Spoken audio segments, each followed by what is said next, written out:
जय हिंद, जय Bharat and welcome to deaf talks. This is Aadi चिंद। बाकी सब तो ठीक है भाई। जस्टिन ट्रूडो का कनाडा अभी थोड़ा सा और बावला हो चुका है।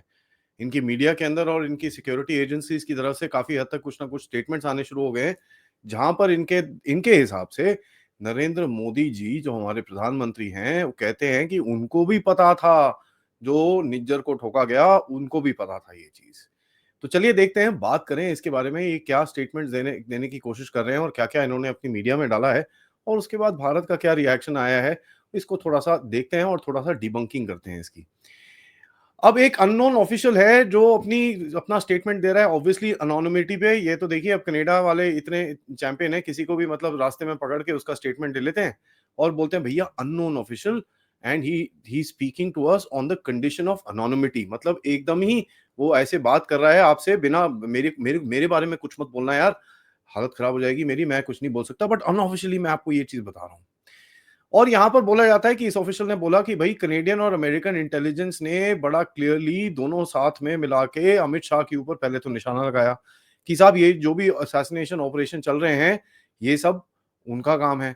उसके बाद अब जाके देखो, अब जाके नया ट्विस्ट आया है उसके अंदर। पहले तो अमित शाह और अजीत दोवल के ऊपर इन लोगों ने लगाया था, अब कहते हैं सुब्रमण्यम जयशंकर जो हमारे एक्सटर्नल अफेयर्स मिनिस्टर हैं उनको भी ये चीज पता थी, and as a matter of fact Modi ji ने भी ये चीज आगे करी है। और ये सब देखिए जरा, ये इंटरेस्टिंग सी चीज है कि सबसे पहले पहली बारी इन लोगों ने मोदी जी और जयशंकर साहब का नाम लिया है। ठीक है, अभी तक तो लेने के वो तैयार नहीं था। एंड यहाँ पर देखिए बड़ा इंटरेस्टिंग है क्योंकि इनकी जो फॉरेन मिनिस्टर है, दो चार दिन पहले उनका स्टेटमेंट आया था कि भैया मैं तो भारत के एक्सटर्नल अफेयर्स मिनिस्टर से मैं बात करती रहती हूँ। तो अगर यार जयशंकर जी खुद ही इन्वॉल्व थे तो एक्सटर्नल अफेयर्स मिनिस्टर की जो क्या नाम है इसका, मिलेन जॉली पॉली जो भी इसका नाम है, वो जयशंकर से क्यों बात कर रही थी? मतलब आप उन्हीं से बात कर रहे हो जिसको आप अक्यूज करते हो कि आपने ये चीज करा है। ये तो यार मतलब अब बचपने से भी ज्यादा हद हो गई है, बट कोई बात नहीं, जरा देखें आगे इन्होंने बोला क्या है। कहते हैं कि भाई उसके बाद देखिए, अब बोलते हैं ना कैविएट लगाना पड़ता है इनको, अपने आप को थोड़ा सा बचाना पड़ता है। कहते हैं भैया कनाडा के पास डायरेक्ट एविडेंस नहीं है कि मोदी साहब को पता था, बट असेसमेंट हमारी ऐसी है कि भैया ये जो तीन पॉलिटिकल फिगर्स हैं, कौन तीन पॉलिटिकल फिगर्स, अमित शाह, अजीत दोवल और जयशंकर, ये ऐसा कुछ कर सकते हैं बिना मोदी के परमिशन के बारे में। तो मतलब 2+2 4 लगाने की लोगों ने कोशिश करी है। एंड फिर दोबारा दोबारा उस इसी आर्टिकल के अंदर और इनके जो स्टेटमेंट्स आए हैं उसके अंदर बोला गया है कि साहब ये जो ऑफिशियल ने हमको लीक करा है ना, ये देखिए आप वो बता नहीं सकते ऑफिशियली, लेकिन अनऑफिशियली उन्होंने हमको बताया है। आपको एक ही चीज पता चलती है कि भाई कनाडा एक बड़ा लीकी कंट्री है, जहां पर नेशनल सिक्योरिटी एडवाइजर जाके वॉशिंगटन पोस्ट को चीजें लीक करता है, इनके इंटेलिजेंस वाले जाके ग्लोबल मेल को चीजें लीक करते हैं। तो भैया बड़ा लीकी कंट्री है। जस्टिन ट्रूडो साहब कुछ जरा वो क्या बोलते हैं, वो क्या पाइप पाइप में जब लीक हो जाता है वो जो लगाते हैं ना, वो लगाना शुरू करो यार, क्या इतने लीक्स हो रहे हैं तुम्हारे पास? अब देखे, हद है। अब देखो यहाँ पर जस्टिन ट्रूडो या अडोल्फ जस्टिंदर यू नो विंडरन वाले, ये था कहां पर, मोदी साहब के साथ ये G20 समिट में था। वहां पर देखिए किसी ने इसको भाव नहीं डाला। As a matter of fact कल मैंने जैसे आपको बताया कि इसको तो फोटो में भी मिस कर दिया और पता ही नहीं था ये था कहाँ। ठीक है, जैसे यहाँ पर भारत में आया था, अपना जहाज वाज लेके आया था, उसके बाद 3 दिन तक यहीं पे बैठा रहा क्योंकि जहाज एलिजिडली खराब हो गया था। उसके जहाज में कुछ मिला नहीं था, गलत बात, ये गलत बात है, ऐसा कुछ मिला नहीं था वहां पर। ठीक है, उसका जहाज खराब हो गया था यार, आप समझिए इस चीज को थोड़ा सा। अब देखिए, कहते हैं कि ये कहता है कि ट्रूडो ने कि साहब इंडियन ऑफिशियल से बात करी कि भैया भारत जो है ना इंटरफेरेंस कर रहा है कनेडियन एक्टिविटीज के ऊपर। अच्छा, वेरी नाइस यार, इंडियन ऑफिशियल से आपने बात भी कर ली, ये तो भैया पता नहीं चला यार, बड़ा बड़ा इंटरेस्टिंग सी चीज है ये तो। उसके बाद बोला कि देखिए साहब, मेरा तो हमेशा प्रायोरिटी रहती है कि हम एंगेजमेंट बना के रखेंगे और जो भी कॉन्वर्सेशन रहती है हम लोग कनेडियंस की सेफ्टी और सिक्योरिटी के ऊपर बात करते रहेंगे। ऐसा स्टेटमेंट उसने वहां पर प्रेस ब्रीफिंग में दिया। यहाँ पर ट्रूडो से एक ही सवाल पूछना चाहता हूं मैं, मुझे जरा ये बताइए, आप भारत को बोलते हो कि आप कनाडा के इंटरनल अफेयर्स के अंदर आप जरा इंटरफेयर करते हैं, चलिए ठीक है, मान लेते हैं फॉर अ मोमेंट। तो जो ट्रकर, जो हमारा फार्मर प्रोटेस्ट हुआ था, उसमें जब आपने स्टेटमेंट दिए थे, वो भारत के इंटरनल अफेयर्स के अंदर इंटरफेरेंस नहीं था कि आप जो है सफेद चमड़ी के हैं और एक वेस्टर्न कंट्री से हैं, तो आपका एक राइट बनता है, लेकिन अगर भारत करे तो आपके फिर कहीं ना कहीं दर्द होना शुरू हो जाता है। तो ये आप देख लीजिए। यहाँ पर एक फोटो भी आई थी जहां पर जो बाइडेन ने मोदी साहब और ये जस्टिंदर को साथ में रखा था और कुछ मतलब एक बात करने की कोशिश कर रहे थे। ये तो यार ऐसा है, फोटो ऑप है, गुड कॉप बैड कॉप, थोड़ा मीडिया को बहलाने की बातें हैं और कुछ नहीं है। I won't read too much into it. And Modi साहब के बारे में तो अभी पता चला है कि जस्टिन ट्रूडो काफी हद तक मैसेजेस भेज रहा था कि मोदी साहब के साथ कुछ मीटिंग हो जाए, लेकिन वहाँ यहाँ से तो पूरी तरह से रिफ्यूज़ल हो गया कि भाई साहब भाग जाओ यहाँ से, तुम्हारे साथ कोई मीटिंग वीटिंग नहीं करनी है। देखिए, आरसीएमपी की तरफ से स्टेटमेंट आया कि भारत के जो एजेंट्स हैं, ठीक है? एजेंट्स हैं, वो काफ़ी सारे इन्वॉल्व रहते हैं, लेकिन कनाडा की ऑफ़िशियल तरह से कोई एलिगेशन ऐसा बनाया नहीं है और ये देखिए हम सिर्फ़ मैं हम तो सिर्फ़ असेसमेंट कर रहे हैं कि external affairs minister Jaishankar, national security adviser Doval, अपना अमित शाह जी और नरेंद्र मोदी जी के ऊपर हम तो सिर्फ असेस कर रहे हैं कि साहब ऐसा कुछ हो सकता है। हमने ऑफिशियली कोई एलिगेशन लगाया नहीं है। तो अच्छा, ऑफिशियली एलिगेशन लगाया नहीं है, लेकिन आप स्टेटमेंट ज़रूर दे देते हो इन चीज़ों के बारे में, जो आपकी मीडिया में भी पब्लिश हो जाती है, जो आप चीज़ें लीक भी कर लेते हो। तो भैया नहीं, नहीं, नहीं, हम करते भी हैं और नहीं भी करते हैं, ये ऐसा एक स्टैंड लेने की कोशिश की जा रही है। आप सबको मैं दोबारा रिमाइंड कराऊं कि इनके जो नेशनल सिक्योरिटी एडवाइजर नैथली ड्यूरिन और डेविड मॉरिसन की तरफ से डेप्यूटी मिनिस्टर हैं, जो उन्होंने वॉशिंगटन पोस्ट को जो चीजें लीक करी थी before the Canadian government came out and said anything, ठीक है? कनेडियन गवर्नमेंट के बोलने से पहले ही इन्होंने वॉशिंगटन पोस्ट को लीक कर दिया। मतलब अपनी ऊपर इतना इनके ऊपर अपने ऊपर इतना भरोसा नहीं था जितसे जितना ज्यादा वॉशिंगटन पोस्ट पे भरोसा था। अब वॉशिंगटन पोस्ट की खुद की हालत देख लो, जेफ बेजोस का है। जेफ बेजोस ने आर्टिकल लिखा करके कि भैया मेन स्ट्रीम मीडिया को कोई मानता नहीं है और हमको अपना नैरेटिव चेंज करना पड़ेगा, तो उसके 2 लाख सब्सक्राइबर भाग गए वहां से, उसकी पूरी आधी से ज्यादा टीम भाग गई वहां से। तो ये तो वही वॉशिंगटन पोस्ट है जो अपने आप को कोर्स करेक्ट करने की कोशिश कर रहा था और उसकी अपनी हालत खराब हो रखी थी। वॉशिंगटन पोस्ट के आर्टिकल में अगर आपको याद होगा, एक सो कॉल्ड खोतेस्तानी एक्टिविस्ट है, एक्टिविस्ट, हाँ, टेररिस्ट नहीं, एक्टिविस्ट। हम तो उसको कनेडियन खोतेस्तानी टेररिस्ट बोलते हैं, ये लोग उसको एक्टिविस्ट बोलते हैं। कि एक जो सुखदूल सिंह गिल था, जो विनिपेग में सितंबर 20 2023 को मारा गया था, उसके बारे में भी कुछ था, लेकिन इसके बारे में कनाडा की तरफ से कुछ नहीं आता, क्योंकि उनको पता है ये गैंगलैंड किलिंग चल रही है उनके अंदर। देखिए ये ऐसा ही है, ठीक है? अगर इनको इतना सब कुछ पता था तो मुझे ये बताइए, आपने 4-5 बंदों को निज्जर के लिए उठाया ना, उठाया ना? तो जरा ये बताइए सुखदूल के ने क्यों नहीं उठाया अभी तक? निज्जर तो यार जून में चले गया था, ठीक है? निज्जर को जून में ठोका था, ये सितंबर में ठोका था। 1.5 साल से ज्यादा हो गया, आपको एक बंदा नहीं मिला अभी तक। और जो भी है, आपने बंदों को उठाया था, तो मुझे जरा ये भी बता दीजिए अभी तक उनकी प्रोसिक्यूशन क्यों नहीं हुई है? आपका कंट्री बनाना रिपब्लिक बन चुका है, 16th वर्ल्ड कंट्री बन चुका है क्या? क्योंकि अभी तक तो आप प्रोसिक्यूट, आपके पास इतना अगर एविडेंस था, सब कुछ था, और जैसे बोलते हैं आरसीएमपी के कमिश्नर कि भाई हमारे पास पूरा-पूरा एविडेंस है कि इंडियन एजेंट्स वर इन्वॉल्व्ड। अगर आपके पास एविडेंस है तो कोर्ट में प्रेजेंट करिए, उसकी प्रोसिक्यूशन करिए। क्यों नहीं कर रहे आप? तो ये सवाल तो बनता ही है। देखिए, अभी तक इनके पास घंटा कुछ है नहीं, और इन सबको ये चीज़ तो हमको भी पता चल चुकी है कि साहब ये तो एक नैरेटिव चलाने की गेम चल रही है। ठीक है? एक कहीं न कहीं भारत को थोड़ा पीछे करने की गेम कर चल रही है। क्योंकि यार देखिए, Bharat is the fastest emerging economy. Bharat एक अपनी जगह बना के बैठा है, और भारत को अगर आप देखेंगे, भारत की ज्योग्राफी देखेंगे, तो आपको ये दिखेगा कि यार Bharat is one of the countries that can actually challenge them. ठीक है? हमारे पास ओशंस है, हमारे पास रिसोर्सेज़ है, हमारे पास कनेक्टिविटी है, हमारे पास डेमोग्राफी है, हमारे पास इकोनॉमी है। तो ऑब्वियसली इनको उनसे डर लगता है, तो यार इसको जरा थोड़ा पीछे डाल के रखो, इसकी ना थोड़ा-सा इसको इसको ना ऐसी-ऐसी चीज़ें में डाल के रखो, ताकि कुछ ना कुछ इसके ऊपर चलता रहे। जैसे आज सुबह आप देखेंगे अडानी के ऊपर सडनली आ गया, उसको तो मैं बाद में खैर एक सेपरेट वीडियो में थोड़ा चिट्ठा-पत्थरा उसका फाड़ूँगा, बट इन एनी केस आपको दिखता ही होगा किस तरह के हिट पीसेस किए जाते हैं। कहते हैं कि साहब देखिए, हमने ना भारत के जो डिप्लोमैट्स हैं, हमने उनको एक्सपेल किया। कहाँ से भाई?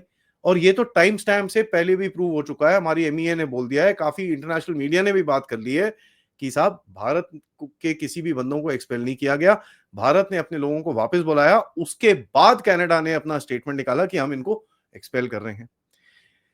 कहते हैं कि भाई आरसीएमपी ग्लोब एंड मेल की तरफ से ये कहा जाता है कि आरसीएमपी गवर्नमेंट में गई, ठीक है? गवर्नमेंट के पास गई कि यार देखो ऐसे करते हैं, भारत से झगड़ा नहीं करते, भारत के साथ जाके ना थोड़ी-सी आराम से ऑल आउट एफर्ट लगाते हैं, ताकि धीरे-धीरे करके हम भारत को मनवा लें कि यार ऐसे मत करो, आप ना हमारे अंदर ऐसे ठुकम-ठुकाई कर रहे हो यार, ऐसे मत करो, हम ज़रा प्यार से बात कर रहे हैं आपके साथ, हम ज़रा चुपचाप बात करने के लिए तैयार हैं। और गवर्नमेंट की तरफ से भी, जस्टिन ट्रूडो की गवर्नमेंट की तरफ से भी काफ़ी कोशिश की गई कि भारत को ना साइड में ले जाके बोला जाए, यार आप ऐसे मत करो ना यार, हम पब्लिक में नहीं जाएँगे, आप ज़रा मान जाओ। अब वो मानने की भी 3-4 चीज़ें इन्होंने बोली थी, जो मैं आपको आगे बताता हूँ। कहते हैं कि भई भारत को हमने बोला था कि अक्टूबर 8 को हमको जाने दो, हम एविडेंस दिखाते हैं भारत के अंदर। और यहाँ पर आपको पता ही है कि संजय वर्मा जी का जब कनाडा में इंटरव्यू आया था, तो उन्होंने बड़ा क्लियरली बोला था कि यार अक्टूबर 8 को सुबह 8 बजे आप आके मेरे को बोलते हो मेरे को आज शाम को फ्लाइट को पकड़ना है, तो ये क्या आपने क्या धर्मशाला समझा हुआ है भारत को? जभी भी आओगे हम आपको वीज़ा दे देंगे। आपके पास जब हम आने के लोग बोलते हैं डिप्लोमेटिक वीजा को 1 हफ्ता लगता है, आप लोग हमको बोलते हो भाई सुबह हम आपको दे रहे हैं, दोपहर को हम ट्रैवल कर जाते हैं। उसके बाद जब वहाँ पर कौन अवेलेबल है, कौन नहीं है, कौन मिलेगा आपसे, उसके बारे में कुछ नहीं, कोई एजेंडा नहीं देना, कुछ नहीं देना, बस हमको जाना है भारत। मतलब ज़िद है। तो ये तो यार बचपना है और कुछ नहीं है, नैरेटिव चलाने का गेम है और ये दोबारा-दोबारा, बार-बार इन चीज़ों को निकालते हैं। उसके बाद कहते हैं कि साहब जो उनके नेशनल सिक्योरिटी एडवाइजर्स की तरफ से डोवल साहब के साथ मीटिंग की गई। ठीक है? कहाँ पर? सिंगापुर में। कब? अक्टूबर 12 को। और ये चीज़ तो इन लोगों ने लीक करी थी in spite of the factor कि भई नेशनल सिक्योरिटी एडवाइजर्स के बीच में जब मीटिंग होती है, those are covert meetings and they are never supposed to be put out into the public. इन लोगों ने डाल दिया। चलो ठीक है, डाल दिया।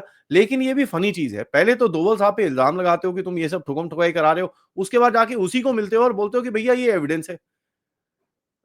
यार ये कौन मतलब दिमाग किस दिन लेके आएँगे ये लोग मेरे को समझ नहीं आता। उसके बाद बोलते हैं कि साहब दोवल ने बोला भाग जाओ यहाँ से कोई एविडेंस नहीं है तुम्हारे पास get lost I don't accept anything. तो यहाँ पर तो यार दोवल साहब को एब्सोल्यूट सैल्यूट बहुत बढ़िया काम आपका और लात मारनी चाहिए थी दोवल साहब को इनको बड़ा क्लियरली। ठीक है? तो मतलब अब वो बिहाइंड क्लोज़ डोर क्या बात हुई होगी वो तो मुझे पता नहीं but I would have hoped that Doval साहब ने उठ के थप्पड़ मारना चाहिए था इन लोगों को और भगाना चाहिए था वहाँ से।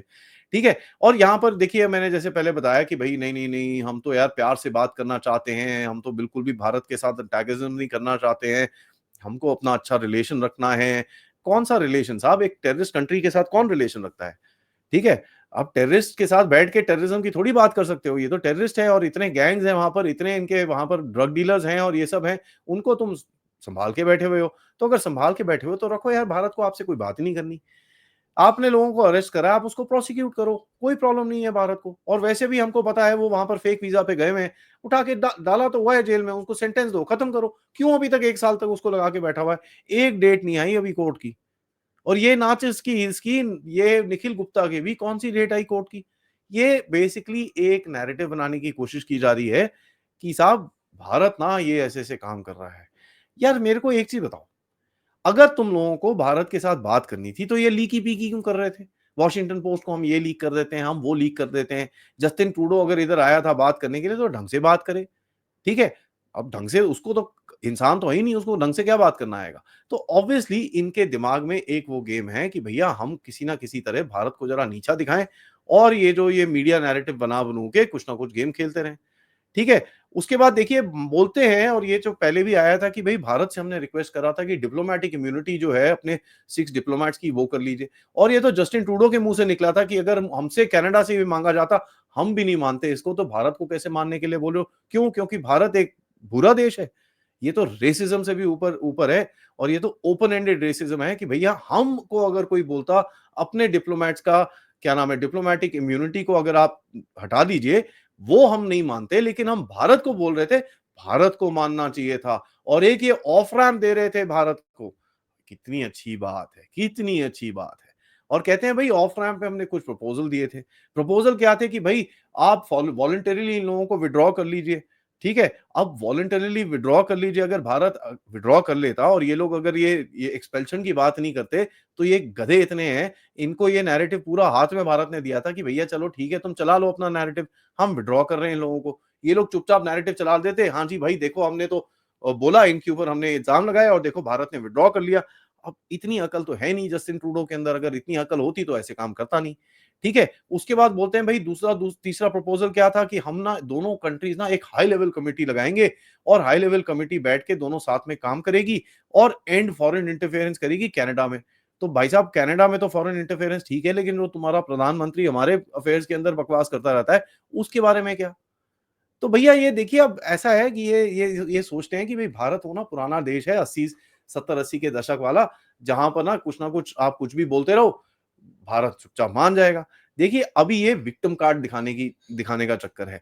जस्टिन ट्रूडो को he was laughed eight in the G20 और ये चीज़ हमने देखी है, उसके साथ में मेक्सिकन प्रेसिडेंट बैठी थी, उसकी तरफ देखने को राज़ी नहीं थी वो। ये घूरता-घूरता रह गया। ना फ़ोटो में कोई इससे मिलता है, ना इसके साथ कोई डिप्लोमैटिक एंगेजमेंट्स होती हैं। ऊपर से आके कहता है भाई यूक्रेन वॉर के बारे में ना जो वहां पर स्टेटमेंट लिखा गया था G20 के अंदर ये बहुत हल्का है, हम मानते नहीं इस चीज को। उसके बाद आके कहता है कि साहब देखिए हमको फर्क नहीं पड़ता, यूक्रेन की वॉर सबसे ज्यादा इंपॉर्टेंट है, फूड सिक्योरिटी जो हमारे देश में चीजें चल रही हैं वो इंपॉर्टेंट नहीं है, यूक्रेन की वॉर को पैसा देना बड़ा इंपॉर्टेंट है। ये तो ये आदमी है, तो इसका क्या करें आगे?